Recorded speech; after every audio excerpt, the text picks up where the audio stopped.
सभी साथियों को मेरा नमस्कार। मैं doctor Dhakar sir Shri Ram coaching Chittorgarh के ऑनलाइन प्लेटफॉर्म पर आपका हार्दिक स्वागत अभिनंदन करता हूं।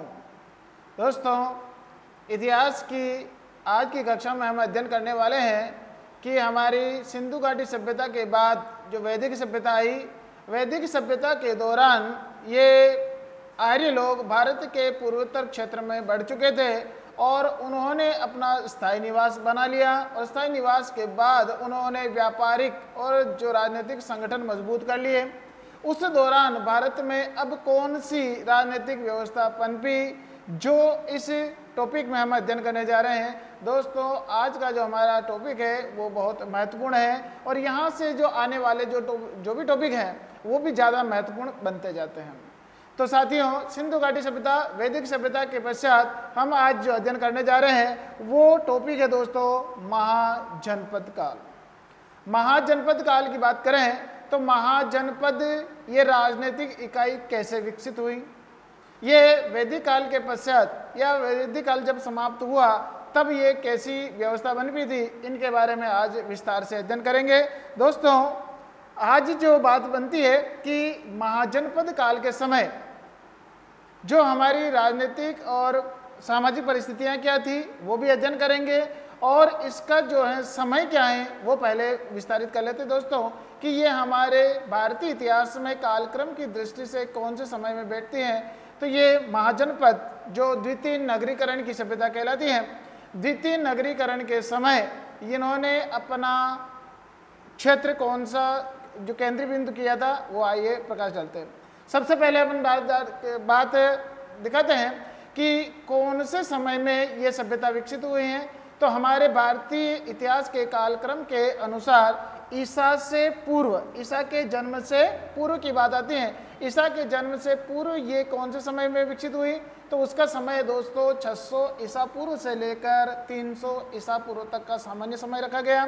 देखिए दोस्तों, चित्र में आपको दिखाया जा रहा है कि हमारी सिंधु घाटी सभ्यता के बाद वैदिक सभ्यता, वैदिक सभ्यता जैसे ही समाप्त हुई और यही वैदिक सभ्यता के लोग जो हैं किस काम में, महाजनपदों के रूप में, राजनीतिक इकाइयों के रूप में विकसित हो गए थे। अब इनका समय जो आपको दिखाया जा रहा है वो ईसा से 600 से लेकर 300 ईसा पूर्व तक का समय है। इस महाजनपद काल में क्या क्या विशेषताएं हैं वो आगे देखते हैं दोस्तों। इसमें जैसे बात आती है कि सबसे पहले मैंने एक स्लाइड में बताया था द्वितीय नगरीकरण का काल। सबसे पहले जिस मान आता है कि आपका द्वितीय नगरीकरण, ये प्रश्न बिल्कुल जायज है और ये पूछा जाता है, कई बार प्रश्न पूछा भी गया है कि प्रथम नगरीकरण कौन सा है, तो ये द्वितीय कहलाएगा। ये द्वितीय है, इसका मतलब पहले कोई हो चुका है, तो प्रथम नगरीकरण का प्रश्न आ चुका है दोस्तों।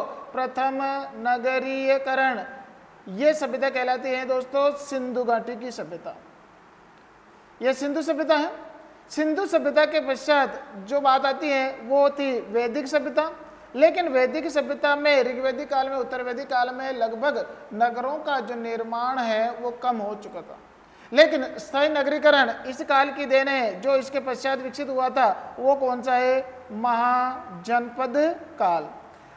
साथियों, ये जो काल आता है महाजनपद काल, जो कि आप कह रहे हो 600 ईसा पूर्व से लेकर कब तक है, 300 ईसा पूर्व तक की बात आती है। इस समय ये हमारा जो बिंदु बनता है इतिहास का वो दो दृष्टि से भी महत्वपूर्ण है। पहला तो ये है द्वितीय नगरीकरण के कारण कि इस समय बड़े बड़े नगर, जो बड़े बड़े नगर थे वो बनने लगे थे, स्थापित हो गए थे और उन्हीं के उत्खनन में साक्ष्य अभी भी मिलते हैं। एक बात तो ये क्लियर। दूसरी बात आती है कि इस 600 ईसा पूर्व में एक और आता है हमारा राजनीतिक रूप से उठापटक भी होती। जो राजनीतिक इकाई जो वैदिक काल में जो थी, उत्तर वैदिक काल में हम लेके आए तो क्या थी, जनपद थे। लेकिन जनपदों, जो छोटे छोटे जनपद थे वो बड़े विकसित होकर क्या बन गए, महाजनपद। इसका मतलब है कि इन जनपदों का बड़ा रूप क्या हो गया, महाजनपद हो गए। और महाजनपद जो हो गए थे इनकी संख्या इस समय जो हम पढ़ने जा रहे हैं, ये कुल महाजनपद कितने हैं, 16 महाजनपदों।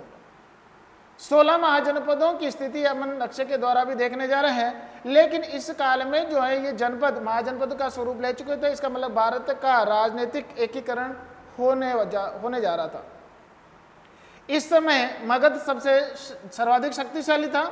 उसके उत्कर्ष के भी क्या कारण रहे वो भी हम अध्ययन करने वाले हैं। एक और बात कि इस काल में हम इतिहास की दृष्टि से देखें, जो हमारे इतिहास हैं इसका वर्गीकरण आपने पढ़ा था दोस्तों। वर्गीकरण कितने प्रकार से किया गया था? 3 प्रकार से। पिछली बार की क्लासों में आप देखें तो सबसे पहले मैंने जब इतिहास का परिचय बताया था तब मैंने इसको भी ये भी बताया था कि इतिहास का वर्गीकरण वो 3 प्रकार से किया गया है। वो 3 प्रकार का वर्गीकरण कौन कौन सा है एक बार मैं थोड़ा रिपीट करा देता हूँ दोस्तों, क्योंकि इसी से आधारित प्रश्न बना है। वो प्रश्न आपके लिए स्थायी बना रहे उसका ध्यान आकर्षण चाहूँगा। कैसे कि पहला प्रश्न तो जो बना है वो महानगर जो है द्वितीय नगरीकरण का है। दूसरा जो प्रश्न बनता है वो ये है कि वास्तविक ऐतिहासिक काल की शुरुआत कब से हुई। तो ये प्रश्न का जवाब यहां देने जा रहा हूं। ऐतिहासिक काल का प्रारंभ कब से होता है? सामान्य रूप से प्रश्न पूछा गया। और ऐतिहासिक काल का प्रारंभ जो होता है वो 600 ईसा पूर्व में होता है या बिफोर क्राइस्ट में होता है। लेकिन इस समय जो है क्या स्थिति बनी थी वो अगर ऑप्शन में ये बात आए 600 ईसा पूर्व का समय ना लिखा हो तो ऑप्शन में क्या लिखा आएगा? महाजनपद काल। या तो ये लिखाएगा या ये लिखाएगा आपके ऑप्शन में। तो इस ध्यान में रखना है कि ऐतिहासिक काल की शुरुआत होती है उस महाजनपद काल में। तो वही बात आ रही है कि इतिहास का हम वर्गीकरण कितने प्रकार से किया था? 3 प्रकार से किया था। और वो भी किस आधार पर किया था? वो था लिपि के आधार पर। लिपि या लेखन कला के आधार पर इस इतिहास का वर्गीकरण किया गया था 3 भागों में। जिस काल में लिपि नहीं थी उस लिपि के नहीं काल को हमने क्या कहा था? आद्य ऐतिहासिक काल, प्रागैतिहासिक काल, जिसमें लिपि तो मिली है लेकिन उसको सही विधिवत ढंग से लिखा नहीं गया है। वो काल कौन सा कहलाएगा? आद्य ऐतिहासिक काल। और जिसमें लिपि भी प्रचलन में है और उसका भावार्थ भी सही रूप से निकाला जा रहा है, तो उन दोनों के काल को काल को क्या कहेंगे? ऐतिहासिक काल। और ये ऐतिहासिक काल जो प्रारंभ होता है वो कहाँ से होता है? 600 ईसा पूर्व से होता है दोस्तों। तो यहाँ पर बात आती है इतिहास काल का प्रारंभ। और एक दूसरा जो मैंने प्रश्न पूछा था द्वितीय नगरीकरण। अब ये द्वितीय नगरीकरण जो है किस कारण हुआ है? द्वितीय नगरीकरण हुआ है वो किस कारण हुआ है और कैसे ये महाजनपद विकसित हुए और महाजनपदों में फिर मगध का उत्कर्ष ही क्यों होता है, वो इस कंडीशन को या इस बात को हम समझ लेते हैं। तो दोस्तों जब द्वितीय नगरीकरण का जब प्रश्न आ रहा है तो द्वितीय नगरीकरण में भारत के जो भी क्षेत्र थे, जो छोटे बड़े बड़े नगर थे, वो स्थायी महाजनपद बन गए थे। वो महाजनपद जो है उस मेन नगर के आधार पर ही माने गए, नामकरण किए गए। उत्तर वैदिक काल के पश्चात आपको पता हो कि ये आर्य लोग जो हैं इस पूरी भारत की ओर विकसित हुए, फैले। और यहाँ जो इस क्षेत्र में लोहा और कोयले के कारण जो इनको जो है लोहे की जानकारी भी हुई और कोयले की जानकारी भी हो जाती है। इस कारण इस क्षेत्र में लोहा कोयला अधिक होने से इन लोगों ने जो है दोआब के क्षेत्र में, जो गंगा और यमुना के दोआब के वाला क्षेत्र है, यहाँ पर कृषि कार्य ज़्यादा किया और उनसे हथियार भी बनाए। हथियार बनाने के कारण इन्होंने जो दूसरे जो जनपद थे उनको जीतने के लिए प्रयासरत रहे और ये इन्होंने अंतिम रूप से विजय प्राप्त की थी। अब ये इनकी राजनीतिक संघर्ष देशता के कारण ये आपस में लड़ाई झगड़े करते करते अपने अपने जो है जनपदों को मिलाकर उन्होंने बड़े बड़े क्या बना दिए थे? महाजनपद विकसित कर दिए। और इस समय जो है महाजनपदों के उदय जो होंगे वो कितने महाजनपदों का होगा? 16 महाजनपदों का होगा। ये कंडीशन हम देखते हैं। तो द्वितीय नगरीकरण, ये जो महाजनपद है एक विशाल नगर के आधार पर विकसित हुए हैं। दूसरा, इस काल में जो ऐतिहासिक काल जो शुरू होता है, क्योंकि यहाँ से जो लिखे हुए साक्ष्य हैं इनका विधिवत हम ढंग से अध्ययन करने जा रहे हैं दोस्तों। तो आगे चलें इस बात को कि इस महाजनपदों के उदय कैसे होता है, किस कारण होता है, उनके बारे में विस्तार से अध्ययन करेंगे। महाजनपदों के उदय के कारण जो मैंने बात बताई थी वो बेसिक है, उसको ध्यान में रखते हुए आगे की जो कंडीशन है हम पढ़ने जा रहे हैं कि इसमें उदय के जो कारण बताए गए क्या क्या हैं। इसमें जो उदय का कारण बताया गया है वो ये है कि 6वीं शताब्दी ईसा पूर्व में उत्तर प्रदेश और पश्चिमी बिहार, जहाँ का मैंने कहा था कि ये गंगा और यमुना के दोआब वाला क्षेत्र, यहाँ की स्थिति में बता रहे हैं लोहे का व्यापक प्रयोग होने से और बड़े प्रादेशिक या जनपद राज्यों के निर्माण की उपयुक्त परिस्थितियां बन गई थी। उपयुक्त परिस्थितियां बन गई थी क्योंकि लोहे को जो है गलाने के लिए कोयला भी प्रचुर मात्रा में है और उसको गलाया और उनसे अस्त्र शस्त्र बना लिए। लोहे के हथियारों के कारण योद्धा वर्ग महत्वपूर्ण भूमिका अदा करने लगा। खेतीबाड़ी से अधिक औजार उपकरणों की मदद से किसान जो है अपनी खेतीबाड़ी से अधिक अनाज का उत्पादन करने लग गए थे। ये दो परिस्थितियां जो है इस महाजनपदों के उदय के कारणों में आती हैं। ये महत्वपूर्ण बात आपने ध्यान देखा। आगे चले कि इस काल के बाद कि इस महाजनपदों की जो संख्या है किस क्षेत्र में या महत्वपूर्ण रही है उसका उल्लेख करते हैं कि महाजनपदों का उल्लेख जो ये 16 महाजनपद हुए हैं इनका उल्लेख, यहाँ से इंपॉर्टेंट प्रश्न बनता है, सबका ध्यान आकर्षण चाहूँगा कि महाजनपदों का उल्लेख जो है कौन से साहित्यों में मिलता है। तो सबसे पहले जो आता है वो जैन और बौद्ध ग्रंथों में मिलेगा। जैसे मान लो कि आपको जैन ग्रंथ पूछें या बौद्ध ग्रंथ पूछें या हमारे जो भारतीय जो आर्ष ग्रंथ है उनसे पूछे तो आपको उन पुस्तकों को ध्यान में रखना पड़ेगा कि किन कौन सी पुस्तक में इनके उल्लेख मिलते हैं। तो उन उल्लेख के बारे में मैं पहले बता देता हूँ। जैन ग्रंथ जो आएगा वो आएगा भगवती सूत्र। दूसरा जो बौद्ध ग्रंथ जो आएगा वो आएगा दोस्तों अंगुत्तर निकाय। इसी तरह आपके जो आर्ष ग्रंथ ये जो आएगा इनमें आएगा आपके पुराण, इसमें आएगा आपके उपनिषद। इन उपनिषद और पुराण में जो है इस महाजनपदों का उल्लेख मिलता है। दोस्तों देख लेते हैं स्लाइड के माध्यम से कि इन्होंने जो है किस प्रकार से इसको व्यावहारिक रूप से व्याख्या की है। भगवती सूत्र जो जैन ग्रंथ है इसमें उल्लेख मिलता है और अंगुत्तर निकाय जो बौद्ध ग्रंथ है सबसे बड़ा जो ग्रंथ है इसमें माना जाता है उसमें उल्लेख मिलता है। और जो आर्ष ग्रंथ है उसका मैंने उल्लेख बता दिया कि 16 महाजनपदों का उल्लेख इन दो में मिलता ही मिलता है। दोस्तों ये दोनों आप रट लेना, यहाँ से प्रश्न इनके इन प्रकार आता ही आता है और आए हुए भी कई बार प्रश्न है कि जैन ग्रंथ कौन सा है, बौद्ध ग्रंथ कौन सा है और किन में जो है ये 16 महाजनपदों का उल्लेख आया है। आगे चले दोस्तों कि इस महाजनपदों का क्षेत्र क्या है। भारतीय वर्तमान जो आपका मानचित्र है उसमें किस प्रकार से दर्शाया गया दिखाया गया है वो देख लेते हैं कि ये जो भारत के उत्तरी भारत में जो सर्वाधिक जो है उत्तरी भारत में आपको ये महाजनपद मिलेंगे और उनमें भी ध्यान रखना कौन से क्षेत्र में ज़्यादा है। तो पूर्वी है ये पूर्वी वाला क्षेत्र है, पश्चिमी वाला। तो ज़्यादातर अगर भारत के देखें तो ये भारत के कौन से क्षेत्र में, पूर्वी क्षेत्र में, उत्तरी भारत के पूर्वी क्षेत्र में इनका विस्तार अधिक था। एक प्रश्न और पूछ सकता है सामान्य रूप से कि सबसे उत्तरी महाजनपद कौन सा था, तो कंबोज। और सबसे दक्षिण का ये पूछा गया प्रश्न है, सबसे दक्षिण का कौन सा था महाजनपद, वो कौन सा था, अस्मक, जो वर्तमान महाराष्ट्र में आता है, गोदावरी नदी के तट पर आता है। आगे जैसे पूर्व में आपसे पूछे तो जैसे मल गणराज्य थे और इधर जो आता है जो हमारा मत्स्य संघ जो विराटनगर जयपुर वाला क्षेत्र आता है वो पश्चिम में सीमा बनाता था।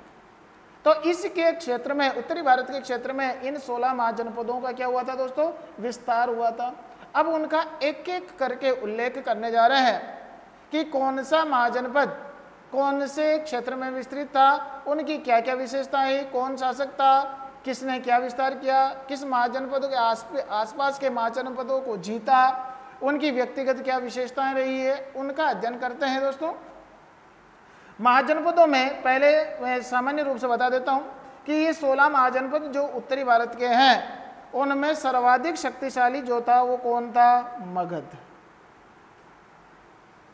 मगध जो है वो इस क्या जो क्षेत्र है क्योंकि आप जो इससे पहले जो है महाजनपदों के उदय के जो कारण बता रहे हो, उनमें सबसे उपयुक्त जो व्यवस्था थी इस मगध महाजनपद की थी, कोयले और लोहे की प्रचुरता के कारण। दूसरा, तात्कालिक जो शासक हुए हैं उन्होंने अपने पुरुषार्थ के माध्यम से, अपनी प्रतिभा, दूरदर्शिता और अपनी योग्यता के आधार पर जो है उन्होंने आसपास के जो महाजनपद थे उसमें मिलाने के अथक प्रयास किए और अंततोगत्वा उन्होंने इसमें सफलता भी हासिल कर ली। इस कारण आगे चलकर जब ये 16 महाजनपद एक हो जाते हैं तब उनकी राजधानी जो है प्राय मगध का ही केंद्र पाटलिपुत्र वो रहा करता था। आगे के जो उत्तरवर्ती जो काल या जो सभ्यता है कि जैसे मौर्य काल आएगा, उनका मौर्य काल में भी जो है हमारे भारत की राजधानी क्या रही, पाटलिपुत्र रहती है। और पाटलिपुत्र को जो है यहाँ के आसपास के क्षेत्र गिरिब्रज है, राजगृह है, ये सभी जो है मगध के अंतर्गत आते हैं। तो इस प्रकार हम देखते हैं कि इनमें से जो बड़े से बड़े जो महाजनपद थे उनकी तात्कालिक स्थितियाँ क्या रही हैं। इसके आसपास ये जो नेपाल का जो तराई वाला क्षेत्र है, इन क्षेत्र में जो है दो तरह की स्थितियां अनुकूल थी।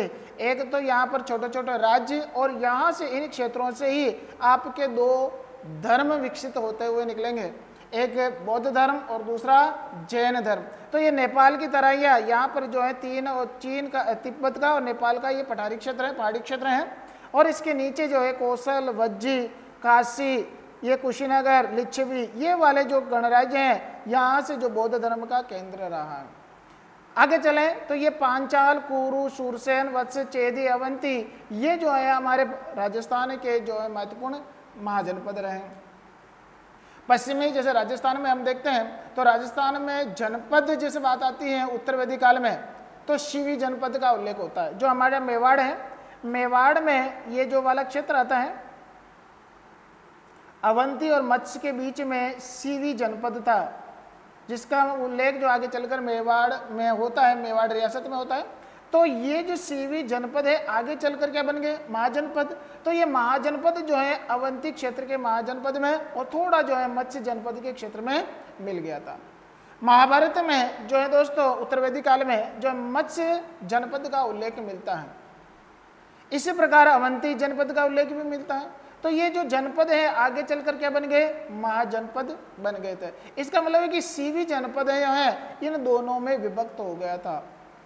इसी प्रकार जो है सबसे उत्तरी कंबोज, गांधार, जो आपको महाभारत काल में जो गांधारी और जो हमारे इनके जो भाई थे जो है शकुनी, वो जो है इसी क्षेत्र से निवास करते थे और उन्होंने जो है शादी करके कुरु, जो तात्कालिक जो ये कुरु क्षेत्र था, इस महाजनपद में उन्होंने विवाह करके यहाँ पर अपना निवास बनाया था। इसी प्रकार जो है उस समय जो पूर्वी क्षेत्र के जो गणराज्य थे या जो महाजनपद थे उनका इसमें हस्तक्षेप कम मिलता है महाभारत कालीन। लेकिन महाभारत के पश्चात या उत्तरवेदी काल के पश्चात ये लोग ज़्यादा प्रभावशाली हुए और उनमें जो है प्रभावशाली कौन हुआ था, मगध हुआ था। तो ये आपको सामान्य रूप से चित्र में दिखाई दे रहा है, ये मगध। इसी प्रकार आपका इसके बगल में जैसे आएगा काशी, कौशल, मल, अंग, ये आ जाएगा पांचाल, कुरु, गांधार, कंबोज, मत्स्य, अवंती, चेदी, अस्मक। इसी प्रकार के ये एक एक करके इस महाजनपदों का हम उल्लेख करने जा रहे हैं। चित्र के माध्यम से स्पष्ट हो रहा है उत्तरी भारत में ये 16 महाजनपद विकसित हुए थे दोस्तों। तो दोस्तों चलते हैं एक एक महाजनपद का लेकर विस्तार से उल्लेख करेंगे। पहले सबसे पहले जो महाजनपद लेते हैं जिसका कई बार बहुत बार प्रश्न आया हुआ है और वो है दोस्तों अंग। अंग मगध, काशी, कौशल, अवंती, उज्जैन, अस्मक, गांधार, कंबोज। इसी प्रकार से हम क्रमशः एक एक का उल्लेख करने जा रहे हैं। इसमें सबसे पहले आता है अंग, छोटा गणराज्य है। अब ये जो है मगध में कैसे मिलता है, कौन इसका शासक हुआ है, क्या इनकी चर्चा आई है, उसके बारे में देखते हैं। चित्र के माध्यम से आपको दिखाई दे रहा है दोस्तों कि मगध, ये जो मगध है इसकी राजधानी पाटलिपुत्र पहले थी, राजगिरी पहले थी, बाद में पाटलिपुत्र बना। इसके निकट ही ये अंग जो है ये महाजनपद विकसित हुआ। अब ये जो अंग इसका जिस चित्र में दर्शाए गए हैं इसके बारे में हम उल्लेख करने जा रहे हैं कि ये जो अंग है महाजनपद, इसकी राजधानी क्या क्या रही है। राजधानियों से प्रश्न पूछे जाते हैं, किसने किस राजधानी का विकास किया था, स्थायी राजधानी किसने बनाई थी, वो सारा उल्लेख इसमें आएगा। तो इस राजधानी जो है अंग की चंपा थी। इसका प्राचीन नाम चंपा का क्या नाम था, मालिनी। क्यों? क्योंकि ये मालिनी नदी के किनारे स्थित था, इस कारण इसका नाम क्या पड़ा, मालिनी। और मालिनी आगे चलकर क्या कहलाए, चंपा, जो कि इसकी क्या है, राजधानी है। सबसे महत्वपूर्ण जो शासक था वो कौन था, ब्रह्मदत्त। अंग का जो है जब भी चर्चा में, ऐतिहासिक रूप से चर्चा में आता है तो वहाँ के शासक की बात जरूर आती है। तो यहाँ पर जो अंग का जो शासक महत्वपूर्ण कौन था, ब्रह्मदत्त था। क्षेत्र कौन सा आता है, वर्तमान में राजनीतिक परिस्थितियों के अनुसार देखें तो मानचित्र में वर्तमान में कौन कौन सा आता है, बिहार का भागलपुर, मुंगेर जिला जो है नगर का वास्तुकार, वर्तमान बिहार का जो है भागलपुर और मुंगेर जिला आता है। लेकिन इस जो अंग की जो राजधानी है चंपा, इसका वास्तुकार कौन था, महागोविंद। वर्तमान भागलपुर और मुंगेर बिहार के क्षेत्र में आता है और इसका जो वास्तुकार है महागोविंद है। शासक कौन था, ब्रह्मदत्त था। आगे चलें, उल्लेख जो आता है साहित्यिक दृष्टि से उल्लेख किसमें कहाँ हुआ है, अथर्ववेद में अंग का उल्लेख मिलता है। सबसे पहले शास्त्र या शास्त्रों के आधार पर काव्यों की दृष्टि से देखें तो सबसे पहले अंग का उल्लेख कौन से शास्त्र में हुआ है, तो अथर्ववेद। अथर्ववेद जो आपको पता है लौकिक शास्त्र है, ये वेदों के क्रम में सबसे लास्ट में लिखा गया, अंत में लिखा गया। और यहाँ से जो है तात्कालिक जो जनपद, जो भी महाराजा, तात्कालिक जो वंशावलियाँ मिलती है वहाँ यहाँ से प्रारंभ हो जाती हैं। आगे चलते हैं दोस्तों, इस विशेष के अंतर्गत क्या दर्शाया गया है, जो शासक था ब्रह्मदत्त, उस ब्रह्मदत्त के बारे में आता है। ब्रह्मदत्त ने भाट्य को पराजित कर अंग का मगध में विलय कर लिया। अंग का मगध में विलय कर लिया दोस्तों। फिर बाद में जो है अजातशत्रु क्या बना, इसका शासक बन गया था। पहले एक बार बात आती है कि ब्रह्मदत्त ने भाट्य को, कहाँ का था, ये मगध का था, को पराजित कर अंग का मगध में विलय कर लिया। अंग को बाद में आगे चलकर जो है जो मगध का जो शासक हुआ है अजातशत्रु, इसने अंग को जीत लिया था। उस समय वहाँ का शासक कौन था, ब्रह्मदत्त। तो ब्रह्मदत्त को पराजित करके दोस्तों इन्होंने अंग में मगध में मिला लिया था। ये बात आती है सबसे पहले महाजनपद की, और वो महाजनपद कौन सा है, अंग। दूसरा महाजनपद लेते हैं दोस्तों। दूसरे महाजनपद का उल्लेख आता है जो सबसे महत्वपूर्ण है, और वो महाजनपद कौन सा आता है दोस्तों, मगध।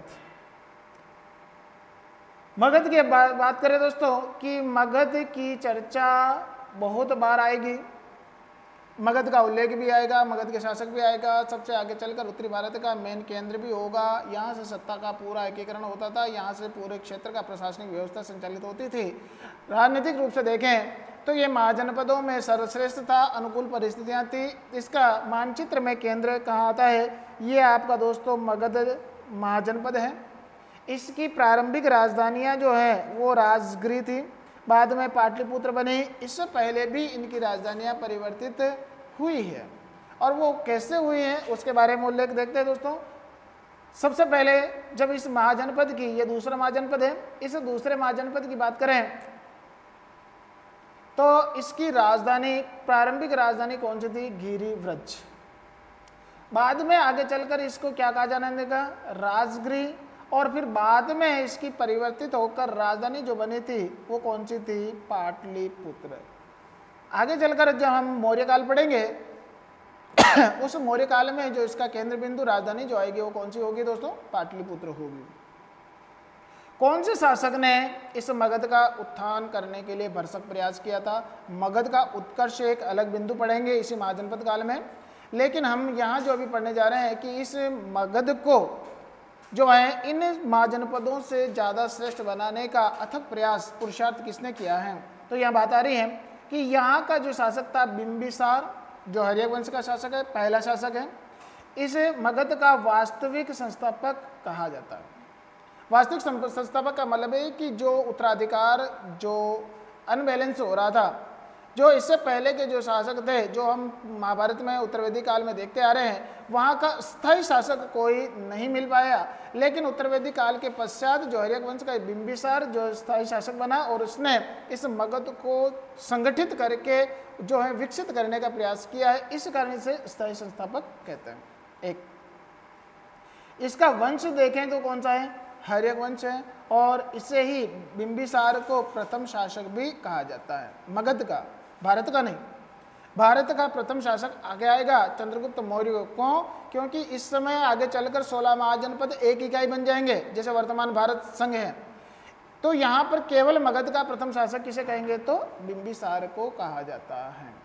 आगे चलें कि बिंबिसार जो है किसके समकालीन है, ये बुद्ध के समकालीन रहा है। महात्मा बुद्ध इस समय जो नेपाल की तराई में जिनका जन्म हुआ था और वहाँ से ये ज्ञान का प्रचार कर रहे थे, और इसने जो बिंबिसार ने की बात आती है कि क्या बौद्ध धर्म अपनाया था या जैन धर्म अपनाया था, तो यहाँ बात आती है दोस्तों, बिंबिसार जो है ये जैन धर्म का पक्षधर था, जो विस्तार से आगे बताऊंगा। लेकिन जैन धर्म के जो महावीर स्वामी थे, महावीर स्वामी और महात्मा बुद्ध कुछ समय के लिए समकालीन रहे हैं, आगे चर्चा करेंगे विस्तार से। तो उस समय जो अजात शत्रु भी क्या था, शासक, बिंबिसार जो है शासक रहा है। आगे चले, वर्तमान क्षेत्र जो मगध है, इस मगध का वर्तमान क्षेत्र कौन सा आता है उसका देखते हैं दोस्तों। वर्तमान बिहार, बिहार की राजधानी वर्तमान में पटना है, तो वर्तमान पटना का क्षेत्र, वर्तमान गया और शाहाबाद जो क्षेत्र है, इन तीनों का जो मिला जुला जो स्वरूप है वही क्या कहलाता था पहले दोस्तों, मगध कहलाता था। इसी प्रकार आगे देखें, इसका पहला उल्लेख शास्त्रीय पौराणिक साहित्यिक उल्लेख कहाँ कहाँ आया है उसका देखते हैं। जैन साहित्य में बिंबिसार को क्षणिक कहा गया है। जैन साहित्य जो आएगा, क्योंकि जैन धर्म का ये समर्थक था, इसी कारण जैन धर्म के साहित्यों में इसका उल्लेख ज़्यादा मिलता है, और इसी में जो है बिंबिसार को क्षणिक शासक कहा गया है। आगे विशेष जो मगध के बारे में क्या वर्णन आता है, क्या बात लिखी गई है, इसमें बात आता है कि सर्वाधिक शक्तिशाली महाजनपद था कौन, मगध। मैंने पहले भी बता चुका था कि इन 16 में से सबसे ज़्यादा शक्तिशाली कौन बना, मगध। तो मगध ने सबसे पहले किसको जीता, अभी चर्चा की थी अपने अंग की, अंग को अपने राज्य में मिला दिया था, और अंग का शासक जो है तात्कालिक कौन बना था बाद में, जो अजातशत्रु बनेगा, जो इसी का पुत्र आ गया था। आगे आता है सबसे शक्तिशाली बता, बाद में अन्य जनपदों का विलय इसने कर लिया था। अन्य महाजनपद या जनपद जो थे उनका विलय अपने में कर लिया था, किसने, बिंबिसार ने और अजातशत्रु ने। लक्ष्य क्या था, इस मगध का लक्ष्य क्या है, तो यहाँ पर बात आती है विजय और वैवाहिक संबंधों के द्वारा साम्राज्य का विस्तार करना। अब यहाँ पर महत्वपूर्ण बात आती है कि मगध का उत्कर्ष किस कारण से हुआ है, कारण क्या है, तो कारण आपको एक जैसे मान लो आता है धन पाना, धन पाने की इच्छा से हुआ है, या राज्य विस्तार करना है, तो राज्य विस्तार ही ज़्यादा उपयुक्त है। और राज्य विस्तार के लिए इन्होंने मगध का उत्कर्ष किया, तो उन्होंने नीति कौन सी अपनाई, तो इन दोनों ने, कौन सा, जो बिंबिसार है अजातशत्रु ने, उन्होंने जो है साम्राज्य विस्तार के लिए वैवाहिक संबंधों को ज़्यादा प्रश्रय दिया, और उनमें से भी वैवाहिक संबंधों को किसने, बिंबिसार ने ज़्यादा महत्व दिया। लेकिन राज्य विस्तार के लिए बिंबिसार ने तो वैवाहिक किया है, तो वैवाहिक संबंध की जब बात आती है तो अड़ोसी पड़ोसी जैसे काशी है, वैशाली है, ये जो मलय है, इनकी राजकुमारियों से इसने वैवाहिक संबंध स्थापित करके इनको अपना बना लिया। अपना बना लेने के बाद इनकी संगठित शक्ति का उपयोग जो इनसे वैवाहिक संबंध नहीं बना पाए उनके विरुद्ध इन्होंने अपनाई है, और उनसे जो है बाद में जो है क्षेत्र का विजय प्राप्त कर ली।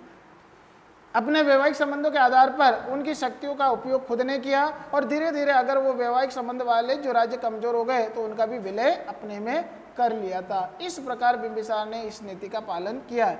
लेकिन ये राज्य विस्तार के लिए अजातशत्रु के लिए ये नीति काम में नहीं है, उसने जो है युद्ध नीति का आश्रय लिया है। किसने, अजातशत्रु, जो इसके बाद जो आएगा उसका उल्लेख हम आगे चर्चा में करेंगे। तो यहाँ पर राज्य विस्तार के लिए सबसे पहले जो नीति अपनाई गई थी वो कौन सी थी, वैवाहिक नीति, और उसके बाद जो आएगी वो कौन सी आएगी, युद्ध की नीति आएगी। ये जो हमने अभी जो पढ़ा वो कौन सा साम्राज्य था दोस्तों, मगध साम्राज्य था। इस मगध साम्राज्य जो शक्तिशाली महाजनपद था उसके उत्कर्ष की चर्चा भी अगले करेंगे। दोस्तों महाजनपदों का जो क्रम अपने देखा था, सबसे पहले जो महाजनपद अपने पढ़ा था अंग, और दूसरा कौन सा था, मगध। क्योंकि ये पास पास में थे, आपस में इनका विलय हो जाता है, इसके बारे में प्रश्न पूछा जाता है, इसलिए इसकी विस्तार से चर्चा अभी की गई है। और महाजनपदों का विकास उत्तर वैदिक काल के पश्चात किस क्रम में हुआ है ये अपन ने चर्चा करी। तो इस उत्तर वैदिक काल के बाद जो समय बताया गया है वो कौन सा था, 600 ईसा पूर्व से लेकर 300 ईसा पूर्व तक का समय बताया है। एक इस समय जो महत्वपूर्ण परिवर्तन हुए वो याद रखना है, जिसके बारे में प्रश्न आता है, द्वितीय नगरीकरण का काल, महाजनपद काल। दूसरा आता है कि महाजनपद काल में दो धर्मों का उदय भी होता है, जैन धर्म और बौद्ध धर्म का, वो चर्चा करेंगे। तीसरा जो प्रश्न बन सकता है वो ये है कि वास्तविक ऐतिहासिक काल की शुरुआत कब से होती है, तो वो होती है दोस्तों 6ठी शताब्दी ईसा पूर्व में, महाजनपद काल में। दोस्तों आज की क्लास में आज इतना ही रखते हैं, क्योंकि अगली क्लास में इन महाजनपदों का और विस्तार से अध्ययन करेंगे, और वो जो महाजनपद होंगे जो शेष बचे हुए 14 हैं उनका उस क्लास में विधिवत ढंग से इन क्लासों का रिपीट करते हुए अध्ययन करना चाहेंगे, और क्लास ज़्यादा विस्तृत हो जाएगी, इसलिए इस आज का विराम यहीं देते हैं। अगली क्लास में वापस पढ़ने वाले हैं कौन से, 16 महाजनपद। देखना ना भूलें, पढ़ना ना भूलें दोस्तों। मिलते हैं श्री राम कोचिंग के इस ऑनलाइन चैनल पर शाम को 8 बजे। तब तक घर में रहें, सुरक्षित रहें, व्यस्त रहें, मस्त रहें। Thank you, God bless you, welcome.